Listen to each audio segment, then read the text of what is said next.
আগে নিজেকে জানো, আমি কে, আমি কে। এই দেহটা কিন্তু আমি নই। এই যে দেহটা আমাদের, যার এত যত্ন, সেটা কিন্তু আমি নই। আমি মানে যেটা যাওয়া আসা করছে, ওটা হলো আমি। যেটা আসা যাওয়া করছে বলে আমি এখনো দাঁড়িয়ে আছি। যেদিন আর চলাফেরা করবে না, সেদিন আর আমি থাকবো না, কিন্তু দেহটা থেকে যাবে। এটা তো প্রকৃতির সৃষ্টি। এ যেমন প্রকৃতি দিয়েছে, আবার কেড়েও নেবে। তাহলে যিনি এখানে পাঠিয়েছেন, এই যে শ্বাস প্রশ্বাস, এটাই হলো আমি। আমি চলে যাব, আমার মৃত্যু নেই। জেনে রাখুন, আমার কিন্তু মৃত্যু নেই। আমার কোনো রং নেই, আমার কোনো নাম নেই, আমার কোনো ক্ষয় নেই। দেহের ক্ষয় আছে, আমার নেই। তাহলে এই যে আমি, অর্থাৎ সাক্ষাৎ আমি চৈতন্য, আমি চেতনা, তিনি হচ্ছেন আমি। তাই আমি এখানে যে বসে আছি না আমরা মা, সবাই আত্মার সেবার জন্য বসে আছেন। তাই আমি বলবো, মায়ার সংসারে কৃষ্ণ ভজনের জন্ম পেয়েছি, কিন্তু মায়ার থেকে দূরে সরতে পারবো না ঠিকই। দায়িত্ব কর্তব্য থেকে আমাদের আছে, করতে হবে, কিন্তু তার ভিতর থেকে নিজের কাজটা ভুলে যাবেন না। নিজেরও কিছু কাজ আছে, সংসার আপনার কিচ্ছু দেবে না। জীবনের শেষের খাতায় গিয়ে দেখবেন সবই থেকে যাবে, আপনি খালি হাতে ফিরছেন। তাই ফেরার পরে বিচার, যখন বিচার হবে, তখন কিন্তু আপনার কাছে বিচার চাইবে যে তুমি মনুষ্যকুলে জন্ম চেয়েছিলে 84 লক্ষ জনই ভ্রমণ করে, এখনো গোলকধামে আমরা পৌঁছাতে পারিনি। কেন পারিনি মা? বৃক্ষকুল, কীটকুল, পক্ষীকুল, পশুকুল, সব কুলে জন্ম নিয়েছি, আর ভগবানের কাছে কেঁদেছি, হে দয়াময়, পশুকুলে জন্ম দিলে তোমায় ডাকতে পারবো না? পশুকুলে জন্ম দিলে, কীটকুলে জন্ম দিলে, বৃক্ষকুলে জন্ম দিলে তোমার চরণে পৌঁছাতে পারবো না।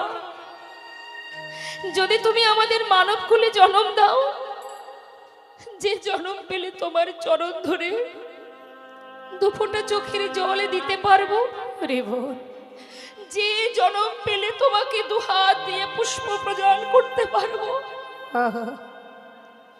যে জন্ম পেলে নিজে হাতে তোমাকে খাওয়াতে পারবো, সেই জন্ম তুমি দাও।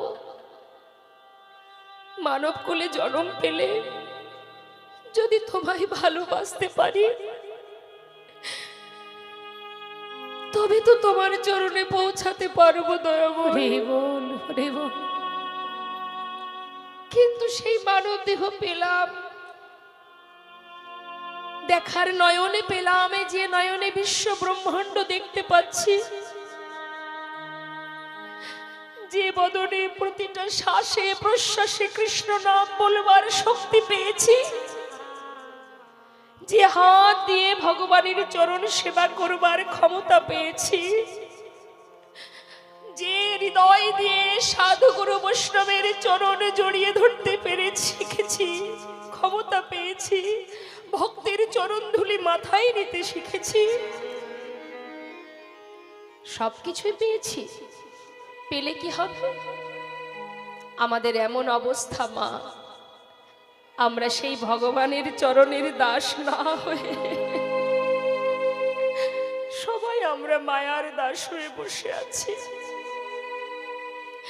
কিন্তু মায়া তোমাকে ততক্ষণ ভালোবাসবে যত সময় তুমি মায়ার জন্য করতে পারবে। সেই দিন মায়া তোমায় ত্যাগ করবে, যেদিন তোমার শক্তি ক্ষমতা ফুরিয়ে যাবে, সেই দিন মায়াও তোমার কাছে আর থাকবে না। ঘরের কোণে বসে রইবে, একবারও জিজ্ঞাসা করবে না তুমি কেমন আছো। ওই কোণে বসে বসে চোখের জলে মুখ ভাসিয়ে কাঁদতে হবে, হা কৃষ্ণ, হা কৃষ্ণ। তাহলে যেজন আমার শেষের দিনের সম্বল, যেজন আমার সাথী, আমি যদি সময় থাকতে তাকে চিনতে না পারি, সময় চলে গেলে পথে বসে কাঁদতে হবে। তাই সবার কাছে বারবার এটাই আমার নিবেদন, হাজার কর্ম রাধারানী আয়ানের ঘরণী হয়েছিলেন, কর্ম করেছেন, রন্ধন করেছেন, কিন্তু রাধারানী সদা সর্বদাই নিজেকে সঁপে দিয়েছিলেন গোবিন্দের কাছে। তুমিও কর্ম করো, সবই করো, কিন্তু নিজের কাজ যখন তুমি করবে সেখানে এতটুকু আপোষ করবে না। নিজের কর্মে যখন নিযুক্ত হবে মনে প্রাণে কৃষ্ণ ভজন করবে। নিতাই গৌর হরি বল।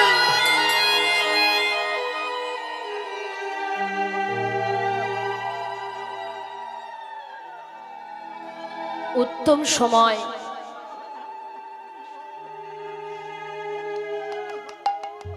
এই মহতি হরিবাসর। বৈষ্ণবের চরণধুলি অঙ্গে মাখো, হাজার হাজার অপরাধ দূর হবে। কে জানে কার অঙ্গ পরশে হাজার পাপ খণ্ডন হয়। এখানে অনেক ভক্ত আছে যারা কিনা দেখলে বুঝতে পারবে না, ললাটে তিলক নেই, হাতে নামের মালা নেই, তথাপিও দিনের শেষে একটি বার সংসারের হাজার কর্মের পরে হলেও কোনোদিন প্রভুর চরণে দুফুটা বাড়ি পরিসর না করে সে ঘুমায় না। এমনও কোন শুদ্ধ পবিত্র ভক্ত আছে যাকে দেখলে চিনতে পারবে না, কিন্তু সে ভগবানের চরণে আত্মনিবেদন করে বসে আছে।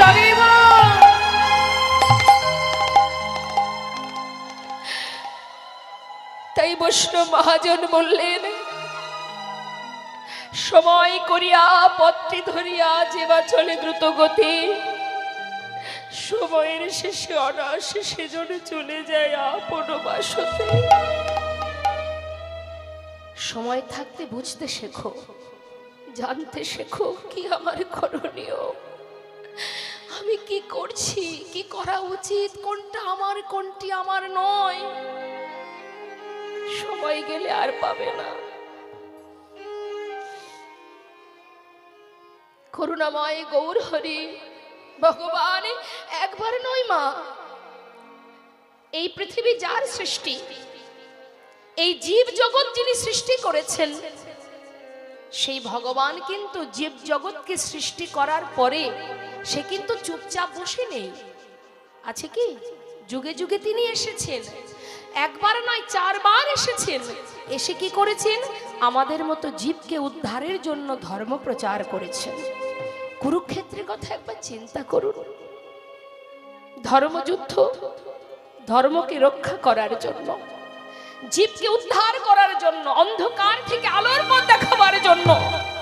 সবাই আমরা অন্ধকারে ডুবে আছি, সবাই আমরা ঘোর অন্ধকারে ডুবে আছি। আমাদের জ্ঞান শূন্য হয়ে আমরা অজ্ঞান হয়ে পড়ে আছি। কেউ কিন্তু আমরা জ্ঞানী নই, সবকটাই অজ্ঞান হয়ে গেছি আমরা।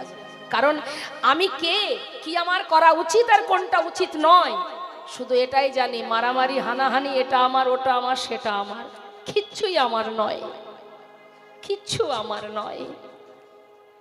আমার তো সেই যে আমাকে পাঠিয়েছে, যে আমার কথা ভাবে, মৃত্যুকাল পর্যন্ত যে আমার সঙ্গের সাথী, যাকে সারা জীবন না ডাকলেও শেষের দিনে আমার সঙ্গের সাথী হয়, সেই তো আমার, সেই আমার। আর জগতে যা আছে সব মায়া। তাই কিছুক্ষণের জন্য ভুলে যেতে হবে সব কিছু, তবেই তো প্রকৃত সাধন হবে, ভজন হবে। ভগবান যত প্রকারের লীলা করেছেন মা, সবই আমাদের জন্য, জীবকে উদ্ধার করার জন্য। তাই চিত্তটাকে স্থির করুন, কথা বলবেন না। আমরা চলে যাব একটু মহাভারতে। হ্যাঁ, একটু মন দেবেন। মহাভারতে কুরুক্ষেত্রের যুদ্ধের পর হস্তিনাপুরে রাজা হন ধর্মরাজ যুধিষ্ঠির। রাজা হবার পর ভগবান কৃষ্ণচন্দ্র রথে বসে পিসিমাকে ডাকছে, কুন্তি পিসিমাকে, পিসিমা এদিকে এসো। পিসিমা, সারা জীবন কষ্ট করেছো, অনেক কষ্ট করেছো পিসিমা। জীবনের হাজার কষ্টের পর আজ তুমি রাজমাতা হয়েছ। তোমার সন্তান সে মস্ত বড় রাজা, হস্তিনাপুরের রাজা। পিসিমা, জীবনের সমস্ত দুঃখ তোমার আর নেই, দূর হয়ে গেছে। তো পিসিমা এবার আমি যাই, আমাকে বিদায় দাও।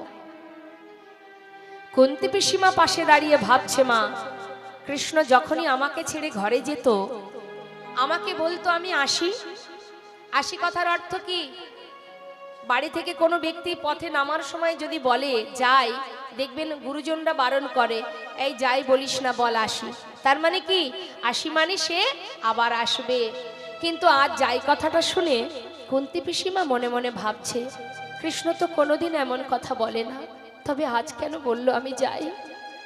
তবে কি আজ চলে গেলে আর আসবে না? পিসিমা যাবার আগে আমি তোমায় দুটি বর দিয়ে যাব, তুমি আমার কাছে বর চেয়ে নাও। বলো কি চাও? কুন্তী পিসিমা মনে মনে ভাবছে, কৃষ্ণ চলে যদি তুমি যাও, তোমাকে ধরার ক্ষমতা তো আমার নেই, তবে বর যদি দিতেই চাও। জিজ্ঞাসা করছে, কৃষ্ণ বলো পিসিমা, তুমি যাওয়ার আগে আমায় বর দেবে? হ্যাঁ, বলো তুমি কি বর নেবে? আচ্ছা কৃষ্ণ, যদি তুমি বরই দিতে চাও, আজ আমি যা চাইবো তুমি তাই দেবে তো? দেব, যা চাইবে আমি তাই দেব পিসিমা। বলো তুমি কি নেবে? কৃষ্ণ এতদিন আমার দুঃখ কষ্ট ছিল, তাই তুমি আমার সঙ্গে ছিলে, আমার 5 পুত্রের সাথে বন্ধুর মতো ছিলে। আজ সমস্ত দুঃখের অবসান ঘটে গেছে, তাই তুমি চলে যাচ্ছ। কৃষ্ণ তবে যাওয়ার আগে যদি তুমি বর দিতেই চাও, এই বরে দিয়ে যাও। এই সোনার সিংহাসনে পরিত্যাগ করে আর যে কটা দিন এই ধরাতে আমি বেঁচে থাকবো, জগতে আর যত দুঃখ কষ্ট যন্ত্রণা বেদনা আছে সবটুকু তুমি আমায় দিয়ে যাও। এক মুহূর্তের জন্য তুমি আমায় সুখ দিও না কৃষ্ণ। যে সুখ পেলে কৃষ্ণ হারা হতে হয়, আমি তো সে সুখ চাই না। পাশে দাঁড়িয়ে আছে ভীম। ভীম বলছে, মা সারা জীবন আমরা কষ্ট করলাম, কত কষ্ট পেয়েছি আমরা, সবে মাত্র দাদা রাজা হলো, একটু সুখের নাগাল পেলাম, তোমার কি কষ্ট পেয়ে স্বাদ মেটেনি মা? তুমি আবার কেন দুঃখ চাইছো? মা বললেন, ওরে ভীম, এতদিন দুঃখ ছিল বলে কৃষ্ণ সহায় ছিল, আজ সুখের নাগাল পেতে না পেতেই কৃষ্ণ আমাদের ছেড়ে চলে যাচ্ছে। বাবা বল, ওই সোনার সিংহাসনে বসে চিরতরে কৃষ্ণ হারা হওয়া, নাকি কৃষ্ণকে সাথে করে সারা জীবন জঙ্গলে থাকা ভালো? আমি সে সুখ চাই না যে সুখের মধ্যে কৃষ্ণ নেই। আমি চাই না যুধিষ্ঠির নেমে আয় বাবা, ওই সিংহাসনে বসলে চিরতরে কৃষ্ণ তোদের ছেড়ে চলে যাবে। এত বড় ত্যাগ দেখে ভগবান রথ থেকে নেমে এলেন, পিসিমাকে জড়িয়ে ধরে বললেন, পিসিমা তুমি আমাকে এত ভালোবাসো, আমার জন্য রাজ সিংহাসন ত্যাগ করতে চাও, আমি তোমার ভালোবাসায় বাধা পড়ে গেলাম পিসিমা। যখনই আমাকে ডাকবে, স্মরণ করবে, আমি তোমার কাছে এসে ধরা দেব। পিসিমাকে সান্ত্বনা দেওয়ার পর ভগবান রথে উঠে যখন চলে যাচ্ছে, পিছন থেকে আর এক মা চিৎকার করে উঠে বললেন, মাধব মাধব মাধব, একটু দাঁড়াও মাধব। তাকিয়ে দেখো আমার দিকে, একটিবার পিছন ফিরে চেয়ে দেখো আমি কে, চিনতে পারছো? ভালো করে চেয়ে দেখো, আমি সেই মা, এক নয় দুই নয়, শতপুত্র হারা জননী অভাগিনী গান্ধারী আমি। আজ আমি সন্তান হারা হয়েছি, আজ আমি সর্বহারা হয়েছি একমাত্র তোমার জন্য। তুমি না চাইলে আজ আমি এমন সন্তান হারা কাঙালিনী হতাম না। তুমি না চাইলে এই যুদ্ধ হতো না, তুমি করেছো। তোমার জন্য আজ আমি সর্বহারা হয়েছি। তাই আজ আমি সুবল কন্যা, আমি তোমায় অভিশাপ দেব। তুমি যেমন আমার কুরুবংশ ধ্বংস করেছো, তোমার যদুবংশ ধ্বংস হয়ে যাবে, একটা সন্তান বেঁচে থাকবে না।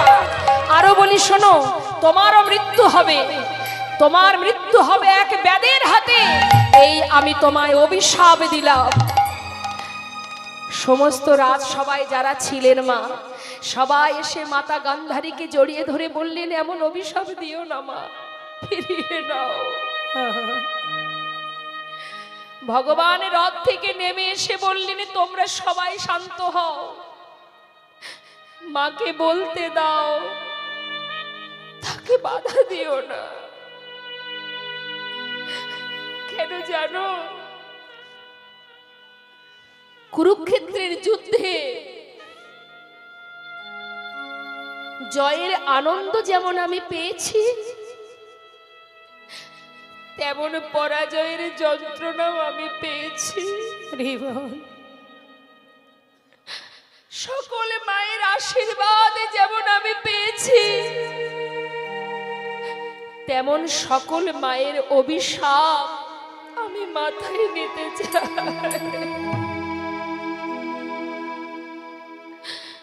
তোমরা শান্ত হও।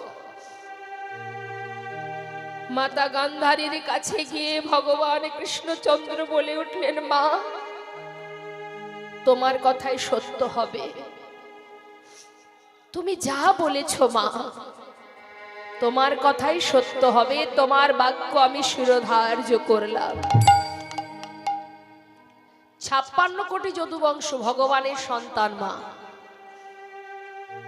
তারা যখন পরিপূর্ণ যৌবন বয়স হলো, তারা এতটাই অবাধ্য হলো, গুরুজনকে সম্মান করে না, শ্রদ্ধা ভক্তি করে না।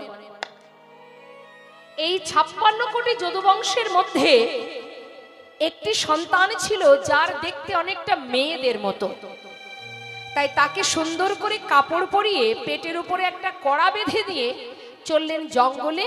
সমস্ত মুনি ঋষি যারা সাধনায় রত যুগ যুগ ধরে, তাদের কাছে নিয়ে গেছে ওই পেটের উপরে কড়া বেঁধে সেই সন্তানকে, যার নাম শাম্ভ।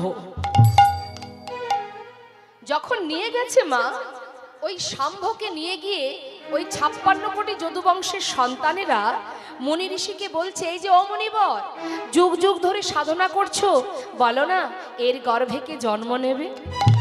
এখন মুনি ঋষিরা কিন্তু বাবা সবই বোঝেন। বললেন, দেখ বালক, তোরা এইভাবে জ্বালাতন করিস না, আমরা সাধনা করছি, আমাদের বিরক্ত করিস না, তোরা ঘরে ফিরে যা। কিন্তু কোনো কথাই শুনছে না, সম্মান শ্রদ্ধা ভক্তি ভুলে গেছে, তারা বারবার বিরক্ত করছে। তখন সেই মুনি ঋষি বলে উঠলেন, তবে শুনে নে, এর গর্ভে যে জন্ম নেবে তার হাত দিয়ে তোদের এই 56 কোটি যদুবংশ ধ্বংস হয়ে যাবে। দেখতে দেখতে তারা সবাই ঘরে ফিরে এলো। আর তার পেটে যে কড়াটা বেঁধেছিল বাবা, সেই কড়াটা কিন্তু ফাল হয়ে প্রসবিত হলো। যেই না ফাল হয়ে প্রসবিত হলো, সেই ফালটাকে নিয়ে তারা চলে গেল গোবিন্দের কাছে। ভগবান বললেন, এই ফালটা নিয়ে ওই প্রভাস নদীর তীরে ধারে যে পাথর আছে, ওই পাথরে এটাকে ঘষে ঘষে শেষ করে দাও। তখন সেই সন্তানেরা সেই ফালটাকে নিয়ে প্রভাস নদীর তীরে গিয়ে যখন ঘষছে মা, যত ঘষছে তত ফেনা বাহির হচ্ছে। আর এই ফেনাগুলো নদীর ধার দিয়ে যাচ্ছে, আর নদীর ধার বরাবর যত যাচ্ছে তত নল খাগড়ার গাছ জন্ম নিচ্ছে। এইভাবে ঘষতে ঘষতে যখন আর এতটুকু বাকি আছে, তখন সেটাকে হাতে করে নিয়ে জলের মধ্যে ফেলে দিল। চিন্তা করছে এটুকু দিয়ে আর কি বা হবে, কিন্তু যেই না ফেলে দিয়েছে মা, সেই ছোট্ট ফালটা খেয়েছে কে? একটি মাছ, যার নাম রাঘব বোয়াল। এখন এই রাঘব বোয়াল মাছটা খাবার পর হঠাৎ এক ধীবর মাছ ধরতে এলো, জাল ফেলা মাত্রই জালের মধ্যে সেই মাছটি ধরা পড়ে গেল। রাঘব বোয়াল মাছটি তীরে তুলে তাকে কর্তন করা মাত্রই পেটের ভিতর থেকে ফালটা আবার বাইরে বেরিয়ে এলো। সেই ফালটা নিয়ে ধীবরেরা কি করবে? আমার ধীবর মানে কি জানেন তো? যারা মাছ ধরে। হ্যাঁ, এখন সেই ফালটাকে নিয়ে ধীবর কি করবে না, সে একটা জঙ্গলের মধ্যে ফেলে দিয়েছে। যেই না ফেলে দিয়েছে মা, সেই ফালটাকে কুড়িয়ে পেয়েছে এক ব্যাধ। হরি বল। সেই ব্যাধকে জরা নামের এক ব্যাধ। তা এই যে জরা, এই জরাকে চলে যাব একটু রাম অবতারে। প্রভু রামচন্দ্র মা সীতাকে উদ্ধার করার সময় বালিকে পিছন থেকে তীর মেরে হত্যা করেছিল। ক্ষত্রিয় যারা হয় তাদের স্বভাব কি? তারা জয়লাভ করবে কিভাবে? যুদ্ধ করে, যুদ্ধে জয়লাভ সামনাসামনি। কিন্তু প্রভু রামচন্দ্র মা সীতাকে উদ্ধার করবার কারণে বালিকে হত্যা না করলে কিন্তু তিনি মাকে উদ্ধার করতে পারতেন না। সেই কারণে বালির পিছন থেকে তীর মেরেছিল। কিন্তু বালির সন্তান মানে বালিপুত্র যে অঙ্গদ, সে কিন্তু জানতো না যে কে আমার পিতাকে মেরেছে। প্রভু রামচন্দ্রকে মা সীতার উদ্ধারের জন্য বিভিন্নভাবে সহযোগিতা করেছিলেন। তাই প্রভু খুশি হয়ে অঙ্গদকে বলেছিল, অঙ্গদ, তুমি আমার কর্মে এতটাই নিযুক্ত ছিলে সীতাকে উদ্ধার করার জন্য, তুমি যেভাবে আমাকে সহযোগিতা করেছো আমি সন্তুষ্ট তোমার সেবায়, তুমি আমার কাছে বর চেয়ে নাও। সেই অঙ্গদ বলেছিল, হে প্রভু, তুমি যদি আমাকে বর দেবে তবে এই বর দাও, কি না, যে আমার পিতাকে পিছন থেকে তীর মেরে হত্যা করেছে আমিও যেন তাকে তীর মেরে হত্যা করতে পারিনি। তাই গৌর হরি বল। ভগবান বললেন, তথাস্তু, তাই হবে, তোমার মনোবাঞ্ছা পূর্ণ হবে।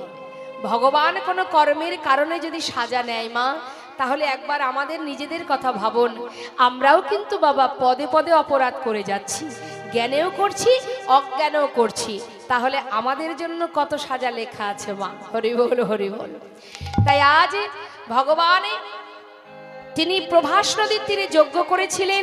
এই যে 56 কোটি যদুবংশ, এরা সবাই মারা যাবে কিভাবে? ওই প্রভাস নদীর তীরে তারা যখন সবাই যাবে, তাদের মধ্যে প্রথমে হবে মুখে মুখে কথা কাটাকাটি, তারপরে হবে হাতাহাতি, তারপরে হবে লাঠালাঠি।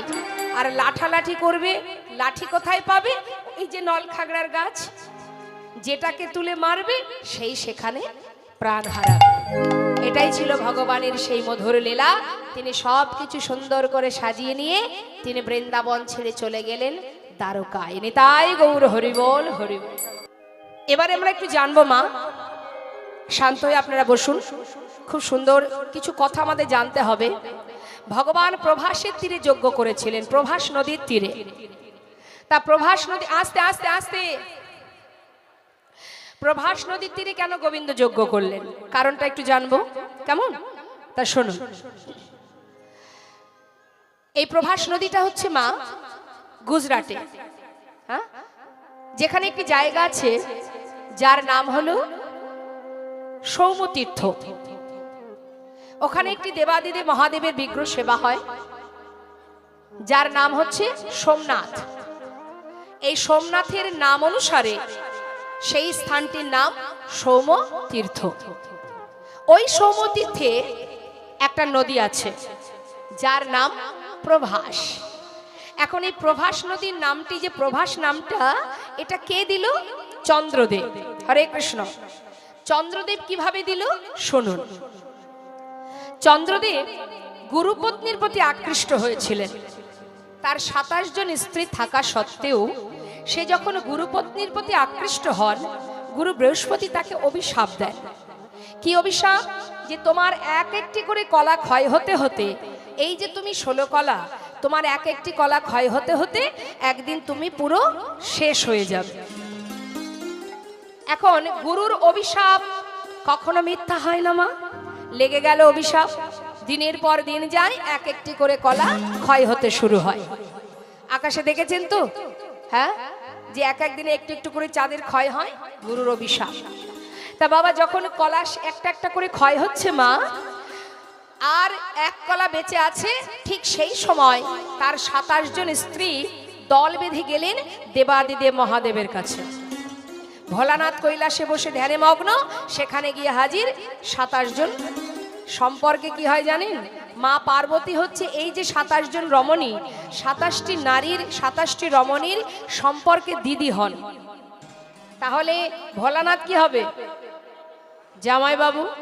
এখন কৈলাসে নিরজনে বসে ধ্যানে মগ্ন ভোলানাথ, সেইখানে 27 জন শালী গিয়ে উপস্থিত, চিৎকার করে ডাকছে, জামাই বাবু, ও জামাই বাবু, ও জামাই বাবু। ভোলানাথ মনে মনে চিন্তা করছে, ভেবেছিলাম এই কৈলাস পর্বতে নিরজনে বসে মনের সুখে ধ্যান তপস্যা করব, এখানেও শান্তি নেই। হ্যাঁ, কারা আবার আমাকে জামাই বাবু বলে ডাকছে? বলি হলো কি, নিশ্চয়ই শালীরা এসেছে। কি হয়েছে? সবাই এসে তার সম্মুখে বসেছে, বিপদে পড়েছে। ভোলানাথ বলছে, সে তো আমি জানি, বিপদে পড়েই এসেছো, তা কি সমস্যা বলো। বিপদে পড়ে বলছে, জামাই বাবু রক্ষা করো। কি হয়েছে? না, আমাদের প্রতি গুরুপত্নীর প্রতি আকৃষ্ট হওয়াতে আজ সে একটু একটু করে শেষ হতে চলেছে। তাহলে আমাদের কি হবে? স্বামী যদি মারা যায় আমরা কোথায় যাব? কে আমাদের রক্ষা করবে? ভোলানাথ বললেন, তাহলে এক কাজ করো, সত্যি তো বিপদ, তাহলে এই স্বামীর যদি একটি কলাও বেঁচে থাকে, আমার মাথায় যে জটা আছে, এই জটার মধ্যে গঙ্গা আছে, গঙ্গার ভিতরে রেখে দাও, রেখে দিয়ে তোমরা সবাই মিলে গুরুর কাছে যাও, গিয়ে তার কাছে গিয়ে তোমার পতির প্রাণ পুনরায় ফিরে পাওয়ার জন্য তার চরণ ধরে কাঁদো। এখন 27 জন শালী তারা সেই স্বামীর একটি কলা ভোলানাথের মস্তকে রেখে, মায়েরা দেখেছেন তো ভোলানাথের মাথায় একটা কলা আছে, হ্যাঁ, এখন ছুটে গেলেন কোথায়? গুরুদেবের কাছে। গুরুদেবের কাছে গিয়ে যখন সবাই মিলে কাঁদছে, গুরুদেব বললেন, সত্যি তো, তোমরা তো কোনো অপরাধ করোনি। হ্যাঁ গুরুদেব, পতি যদি মারা যায় তাহলে আমরা কোথায় যাব? আমাদের মান কে রাখবে? আমরা নারী জাতি, আমাদের রক্ষা করবে কে? তখন গুরুদেব বললেন, দেখো, যদি কোনো একটি কলাও বেঁচে থাকতো আমি একটা উপায় তোমাদের দিতাম, কিন্তু আর তো কিছু করার নেই, সে তো শেষ। গুরুদেব আপনি উপায় তো বলুন, তারপরে যা হবে হবে। বলছে, যদি একটি কলাও বেঁচে থাকে তাহলে সেই একটি কলা ওই সৌমতীর্থে যে নদী আছে ওখানে স্নান করালে তাহলে সে পুনরায় আবার পুণ্যজ্যোতি ফিরে পাবে। এই কথা শোনা মাত্রই ভোলানাথের মস্তক থেকে সেই একটি কলা নিয়ে যখন সেই নদীতে স্নান করালো, সঙ্গে সঙ্গে চন্দ্রদেব আবার পুণ্যজ্যোতি ফিরে পায়। মা এই যেই না পুণ্যজ্যোতি ফিরে পেল, সঙ্গে সঙ্গে চন্দ্রদেব আশীর্বাদ স্বরূপ বললেন, ওরে তোর কারণে আজ আমি পুণ্যজ্যোতি ফিরে পেয়েছি, তাই আজ আমি তোকে আশীর্বাদ করলাম, তোকে নাম দিলাম প্রভাস, প্রভা যুক্ত আস। পুনরায় আবার আমি নিজেকে ফিরে পেয়েছি, আমার জ্যোতি ফিরে পেয়েছি, তাই তোর নাম দিলাম প্রভাস। কিন্তু এই প্রভাস নদী আবার এক মুনির কাছ থেকে অভিশপ্ত হয়েছিলেন। মা কিভাবে? মুনিপুত্র যার নাম চিত্রঙ্গদা, সে গিয়েছিল তৃষ্ণা নিবারণ করতে। তৃষ্ণা নিবারণ করতে যখন জলে নামে, ওই জলের মধ্যে ছিল একটা কুমির। সে সেই সন্তানকে তার পাটা ধরে জলের ভিতরে নিয়ে গিয়ে তাকে খেয়ে ফেলে। আর এই খবর অন্যান্য মুনিপুত্ররা যখন মুনিবরের কাছে গিয়ে জানালেন, মুনিবর এসে সেই প্রভাসকে বললেন, সেই নদীটাকে বললেন, তোর এত বড় সাহস, আমার পুত্র সে এসেছিল তৃষ্ণা নিবারণে, তুই আমার সন্তানকে প্রাণে মেরেছিস, আমি তোকে অভিশাপ দেব, আমি তোকে অভিশাপ দেব, তোর বক্ষের জল শুকিয়ে যাবে, তোর প্রখর রৌদ্রে কুকুর বিড়াল পশু পাখি তোর বক্ষের উপর দিয়ে হেঁটে যাবে, মল মূত্র ত্যাগ করবে, সবাই তোকে ঘৃণা করবে। তখন স্বয়ং প্রভাস নিজে মূর্তি ধারণ করে করজোড়ে বলেছিল, মণিবর আমাকে অভিশাপ দেবেন না, আমি তো কোনো অপরাধ করিনি। মণিবর, আমার পক্ষে যে কুমির বাস করে সে তোমার সন্তানকে প্রাণে মেরেছে, তুমি আমাকে অভিশাপ থেকে মুক্তি দাও। তখন সেই মুনি বললেন, কথাটা তো ঠিকই, তোর তো কোনো দোষ নেই, কিন্তু অভিশাপ যখন দিয়েছি অভিশাপ তো লাগবেই। বেশ, তাহলে আমি আশীর্বাদও করে যাচ্ছি, যেদিন তোর বক্ষ থেকে জল নিয়ে অনাদিরাদি গোবিন্দ রাধারানীর চরণ ধৌত করবে, সেই দিনে তুই উদ্ধার হবে। নিতাই গৌর হরি বল। সবাই মিলে আমরা একত্রিত হয়েছি আত্মার সেবার জন্য, পরমাত্মার সেবার জন্য। এই যে স্থানটি দেখতেই পাচ্ছেন আপনাদের সম্মুখেই রাধা গোবিন্দের যুগল মূর্তি, অর্থাৎ এই জায়গাটি কিন্তু এখন আর অন্য কোনো জায়গা ভাবলে হবে না। সেই গোলক ধাম ভগবান শ্রীকৃষ্ণ আমার, আমরা তো তারই সন্তান মা, সেখানেও আমাদের একটা পরিবার আছে। এই সংসার জীবনে যেমন একটা পরিবার আছে, সেখানেও একটা পরিবার আছে, তবে সেই পরিবারটা কি? সেটা হলো কৃষ্ণ পরিবার। তাই সেই ভগবানের পরিবারেরই আমরা সন্তান, আমরা সেই ভগবানের পরিবারেরই সদস্য, তারই অমৃতের সন্তান আমরা। তো আজ এই মুহূর্তটাকে আমরা সেই অপ্রাকৃত জগৎ, অপ্রাকৃত স্থান এবং আত্মার সেবার এই সুন্দর বাজারে, সাধুর বাজারে আমরা চিত্ত নিবেশ করে স্থির মনোভাব নিয়ে লীলা আস্বাদন করব। ভালো লাগছে, সম্মুখে মায়েরা আছেন, কিন্তু বারবার বলবো আমি, লীলা আস্বাদনে যখন এত কষ্ট করে বসে আছেন, চিত্তটা যেন স্থির থাকে, কারণ আমাদের মন খুব চঞ্চল। মন যদি স্থির করতে না পারি, তাহলে কৃষ্ণ নাম শোনা হবে না। যতই এখানে আমি 3 ঘন্টা দাঁড়িয়ে যতই কৃষ্ণ নাম বলি না কেন, আমাদের আপনাদের মন যদি স্থির না থাকে, তাহলে কিন্তু কানে কিচ্ছু ঢুকবে না। তাই সেই চঞ্চল মনকে স্থির করতে হবে, চিত্তকে স্থির করতে হবে, তবেই ভালো লাগবে।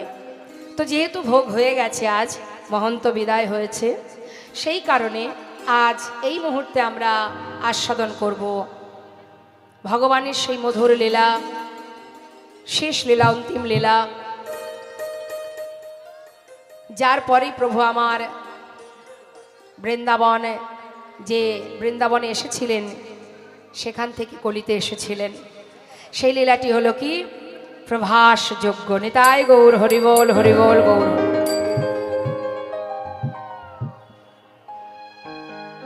তো প্রভাস যজ্ঞ বলা যায়, আবার প্রভাস মিলনও বলা যায়। তার কারণ প্রভাসের তীরেই কিন্তু রাধা গোবিন্দের মিলন হয়েছিল। তা আমরা শুনবো আজকের আস্বাদনের বিষয় প্রভাস মিলন, প্রভাস যজ্ঞ। চলুন, সবার আগে আমরা চলে যাব শ্রীধাম নবদ্বীপ ধামে। তার আগে একটা কথা বলবো, ভগবত কথা, লীলা কথা, কৃষ্ণ কথা, হরি কথা, অমৃত কথা, এই অমৃত কথা আস্বাদন করতে হলে, বা আমি যে আপনাদের সম্মুখে দাঁড়িয়ে এই লীলা পরিবেশন করব, এ কিন্তু মা যেমন তেমন বিষয় নয়, আমার গুণের কথা না, বা আপনার গুণের কথা নয়, তাই না? যাকে কখনো চোখে দেখিনি তার কথা বলা কি সহজ? হরিবল। এখন যদি আমি আপনাকে কোনো এক জায়গায় দোকান থেকে, আশেপাশে যে বাজার আছে, কি বাজার আছে? শ্রীরামপুর বাজার। শ্রীরামপুর বাজার থেকে যদি একটা সুন্দর মিষ্টি খেয়ে আপনাদের কাছে এসে আমি বলি যে আমি এত সুন্দর একটা মিষ্টি খেলাম, সে যে কত সুন্দর, কি স্বাদ, কত সুস্বাদু, আমি বোঝাতে পারছি না। এখন বারবার যদি আপনাকে এমন কথাটা আমি বলি, তখন হয়তো আপনি এটাও বলতে পারেন, দেখো মা, তুমি খেয়েও যদি তুমি বলতে না পারো, আমি তো বাবা খাইনি, আমি কি করে বলবো? নিতাই গৌর হরি বল। তাহলে যানারা সর্বদাই ভগবানের কাছে থেকেছেন, পাশে থেকে সাক্ষাৎ লীলা দর্শন করেছেন এবং সম্মুখে তিনি পদাবলী করেছেন, সেই সকল মহাজন বলছেন আমার দিয়ে ভজন সাধন হলো না। প্রভুকে কাছে পেয়ে বলছেন ভজন হলো না, আর আমরা তো তাকে চোখেই দেখিনি। তাহলে আমরা কি করে বলবো যে তার মহিমা আমরা গাইতে পারবো? নিতাই গৌর হরি বল। কেউ যদি বলে থাকে যে আমি ভগবানের লীলা গাইতে পারবো, আমি এটা জানি ওটা জানি, সর্বনাশ হয়ে যাবে মা। সেই মুহূর্ত থেকেই তার পতন অনিবার্য হয়ে যাবে। কারণ যার অনন্ত কোটি লীলা, সেই লীলা বর্ণনা করা বা তাকে জানা অত সহজ কথা নয়। যে অর্জুন কৃষ্ণের রথের, যে রথে বসে আছে, যে রথ চালাচ্ছেন অনন্ত কোটি বিশ্ব ব্রহ্মাণ্ডের মালিক স্বয়ং গোবিন্দ, সেই গোবিন্দ যার রথের সারথি, এত বড় ভক্ত সে। অর্জুন কত বড় ভক্ত মা, যার রথের সারথি গোবিন্দ। তাহলে এত বড় ভক্ত হয়ে সেই অর্জুন গোবিন্দকে চিনতে পারেনি, যার কারণে সে নিজের পাপ খণ্ডন করার জন্য বলেছিল তুমি একটু দাঁড়াও, আমি একটু গঙ্গা স্নান করে আসি। নিতাই গৌর হরি। তাহলে মা, ভালো তো সবাই আমরা বাসি, ভগবানকে ভালোবাসি বলেই কিন্তু আজ আমরা এখানে সবাই এসেছি। কিন্তু ভালোবাসা আর তাকে জানা, তাকে চেনা অত সহজ নয়, তাই না? তাই স্বয়ং অর্জুন ভগবানকে চিনতে পারল না, যার চরণে গঙ্গা যমুনা সরস্বতী ত্রিবেণী বিরাজমান। যার চরণ ধরলেই হয়ে যায়, সেই চরণ না ধরে গিয়েছিল গঙ্গা স্নান করতে। তাহলে এত বড় ভক্ত হয়ে সে যদি ভগবানকে চিনতে না পারে, তবে আমাদের কি মনে হয় আমরা তো মায়ার জীব, আমরা তো মায়ার সংসারে মায়ার দাস হয়ে ঘুরে বেড়াচ্ছি। তাহলে আমরা কি বলতে পারবো যে আমরা ভগবানকে জানি, বুঝি, তাকে ভালোবাসি? অত সহজ নয়। তাই আজ আমরা আস্বাদন করব সেই ভগবত কথা। শাস্ত্রে বললেন ভক্তের কৃপা থাকলে অসাধ্য সাধন করা যায়। তাই আপনারা সেই ভক্ত, গৌর প্রিয়, কৃষ্ণ প্রিয়। তাই আপনাদের কাছে আমার নিবেদন, সকলে নিজ নিজ চরণ ধুলির কিঞ্চিত কিঞ্চিত অংশ এই অধমার মস্তকে দিয়ে আশীর্বাদ করবেন। আপনাদের চরণ ধুলির বলে বলিয়ান হয়ে তবেই দুটো হরিকথা কৃষ্ণ কথা আমি বলতে পারবো। মনিটরটা সাউন্ডটা একটু বাড়িয়ে দাও। হরে কৃষ্ণ, হরে কৃষ্ণ, জয় রাধেশ্যাম।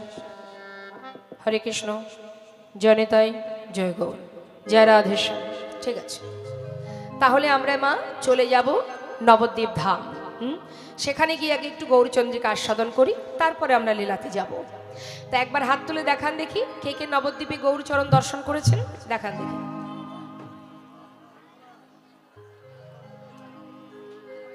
আচ্ছা, যারা হাত তুলেননি তাদের কি যাওয়া হয়নি?